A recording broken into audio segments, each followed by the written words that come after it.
નમસ્કાર વિદ્યાર્થી મિત્રો, કેમ છો? મજામાં? વિદ્યાર્થી મિત્રો, આજે આપણે ધોરણ 9 વિષય ઇંગ્લિશ, જેમાં ગાલા સ્વાધ્યાય પોથીની અંદર ચેપ્ટર નંબર 1નું ચીતાઝ ટીયર્સ જેનું સંપૂર્ણ સોલ્યુશન કરીશું. તો જોઈએ પ્રશ્ન નંબર 1. એની પહેલાં વિદ્યાર્થી મિત્રો, તમે હજુ સુધી આપણી આ સૌની સહિયારી યુટ્યુબ ચેનલને સબસ્ક્રાઇબ ન કરી હોય તો અત્યારે સબસ્ક્રાઇબ કરી નાખો, જેથી કરીને આવનારા દરેક વિડીયો આપને અપડેટ થતા રહે. પ્રશ્ન 1ની અંદર જે ફકરો આપેલો છે એ ફકરામાંથી તમારે પ્રશ્નોના ઉત્તરો લખવાના હશે. તો અહીંયા સ્ક્રીન પર વિદ્યાર્થી મિત્રો દરેક જે ફકરા આપેલા છે એમાંથી દરેકના પ્રશ્નોના ઉત્તરો અહીંયા આપેલા છે, જે તમે અહીંયાથી જોઈને લખી શકો છો. વિડીયોના અંદર સ્ક્રીનશોટ લઈ લેજો અથવા તો પછી સ્ટોપ કરીને પણ લખી શકો છો. અહીંયા દરેક જે ફકરા આપેલા છે પેરેગ્રાફ, એમાં દરેક પેરેગ્રાફ નીચે બે બે પ્રશ્નો આપેલા છે અને એના ઉત્તરો છે એ પેરેગ્રાફમાંથી આપણે શોધીને લખવાના છે. એમાંથી તમે અહીંયા સ્ક્રીન પર તમને દેખાય છે એ રીતે લખી શકો છો. જલ્દીથી સ્ક્રીનશોટ લઈ લો અથવા તો પછી વિડીયોને સ્ટોપ કરીને પણ લખી શકો છો.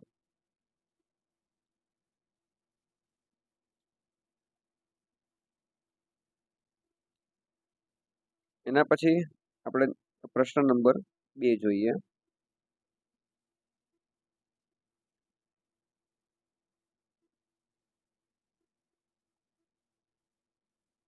પ્રશ્ન નંબર 2 ની અંદર વિદ્યાર્થી મિત્રો અહીંયા કેટલાક વર્ડ આપેલા છે, શબ્દો, અને એમાંથી આપણે વાક્ય બનાવવાના છે એનો અર્થ લખીને. બરાબર છે. તો અહીંયા તમને સ્ક્રીન પર દેખાય છે એ પ્રમાણે દરેકનો ગુજરાતીમાં અર્થ પણ આપેલો છે અને એનો શબ્દ જે વાક્ય છે એ પણ બનાવેલા છે, પ્રમાણે લખી શકો છો. એના પછી પ્રશ્ન 3 છે. એનું તમારે અહીંયા કોણ બોલે છે અને એ તમારે અહીંયા લખવાનો રહેશે. બરાબર છે. અને કોને કહે છે એ પણ અહીંયા તમને સ્ક્રીન પર દેખાય છે, એ રીતે તમે લખી શકો છો. એના પછીનો ફકરો આપેલો છે, એમાં ખાલી જગ્યાઓ છે અને કૌંસમાં ખાલી જગ્યાઓ આપેલી છે, જે શબ્દો આપેલા છે એમાંથી આપણે પસંદ કરી અને સાચો અહીંયા લખવાનો છે. બરાબર. તો એ રીતે તમે લખી શકો છો અને દરેક અહીંયા પૂરેલી પણ છે ખાલી જગ્યાઓ, એ પ્રમાણે તમે લખી શકો છો. એના પછીનો પ્રશ્ન 5 છે. એ પ્રશ્નની અંદર નીચે ઓપ્શન આપેલા છે બી સી ડી, એમાંથી સાચો જે ઓપ્શન છે, સાચો વિકલ્પ છે એ પસંદ કરી અને આપણે આન્સર તરીકે લખવાનો છે. તો પ્રથમ જે છે એની અંદર સાચો જવાબ છે એ આવશે અહીંયા એ વિભાગ. બરાબર છે. એ છે એ સાચો જવાબ છે. એના પછીનો બીજો પ્રશ્ન છે, તો એની અંદર છે એમાં જવાબ આવશે સી. ત્રીજાની અંદર જવાબ આવશે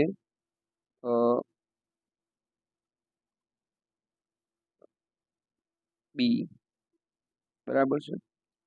અને એના પછી ચોથો છે એની અંદર જવાબ આવશે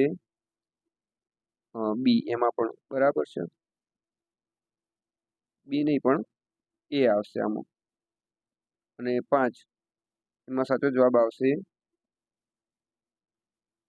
બી. એના પછી 6, તો અહીંયા આપણે જોડકા છે જોડવાના છે અને અહીંયા લખવાના છે. બરાબર.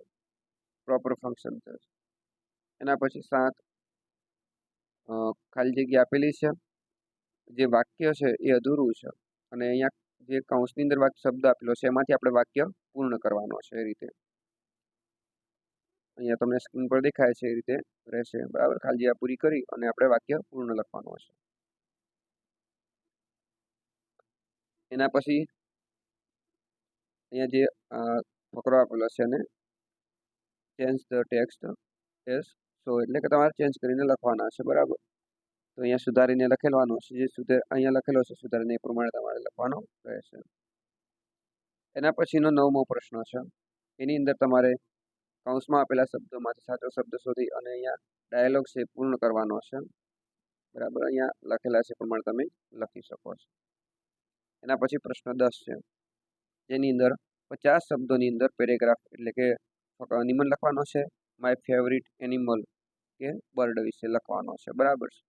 તો અહીંયા વિદ્યાર્થી મિત્રો માય ફેવરિટ એનિમલ ચિત્તા વિશે આપેલું છે અને એ રીતે તમે અહીંયા જે પ્રમાણે લખી શકો છો.